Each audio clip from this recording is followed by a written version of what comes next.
গরিব মানুষ বেশি। আমি ব্লাড রিলেশনের সম্পর্ক রাখতে চাই। আগামীতে আর রক্তের সম্পর্কের মানুষদের সঙ্গে কোনো যোগাযোগ রাখতে চান না অনুব্রত মণ্ডল। বাঙালির সেরা দুর্গাপুজোর হাতে আর মাত্র কদিন।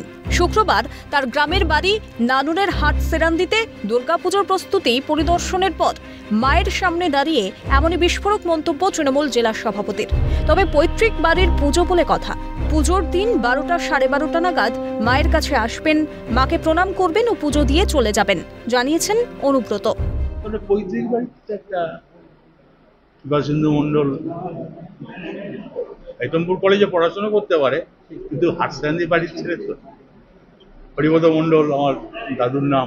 এটা বিরাট ব্যাপার আছে। দাদা, পুজো 4টে দিন আপনি কিভাবে কাটাবেন এবারে? আমি আসবো মায়ের কাছে 12টা সাড়ে 12টায়, মাকে প্রণাম করবো, মায়ের পুজো দেখবো, চলে। গত 2 বছরে বদলে গেছে চেনা ছবিটা। প্রতি পুজোয় গ্রামের গরিব মানুষদের পাত পেরে খাওয়াতেন। এবছর আর তা হবে না। আর্থিক অবস্থা ভালো নেই, তাই এবার আর পুজোয় পাত পেরে খাওয়াতে পারবেন না, এমনটাই জানালেন দোর্দণ্ড প্রতাপ কেষ্ট মণ্ডল। সঙ্গে ছিলেন তার মেয়ে সুকন্যা মণ্ডলও।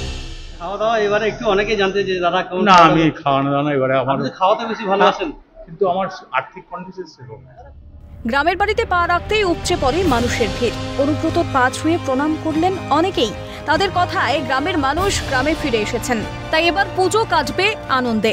আমাদের দুর্গাপুজোয় খুবই আনন্দে কাটবে, খুবই ভালো লাগছে। আমাদের ছেলে মেয়ে সব এই ঠাকুরতলা বসে দেখি, আনন্দ পাই। সে আনন্দটুকু পাই নাই 2 বছর ধরে। এবার আমরা খুব আনন্দ পাবো এবং খুব আনন্দ করব। হ্যাঁ, এইটাই আমরা চাই। আমাদের গ্রামের মানুষ গ্রামে ফেলে এসেছে, খুব ভালো লাগলো, খুব আনন্দ লাগলো।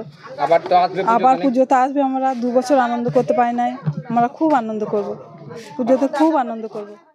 তবে উনি খুব ভালো লোক, আমাদের উনি খুবই ভালোবাসে।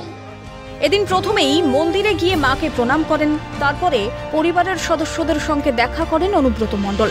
বীরভূমে পা রাখতেই গলায় এক রাশ অভিমান। প্রশ্ন উঠছে, তবে কি অসময়ে চিনতে শিখিয়েছে প্রিয়জনদের?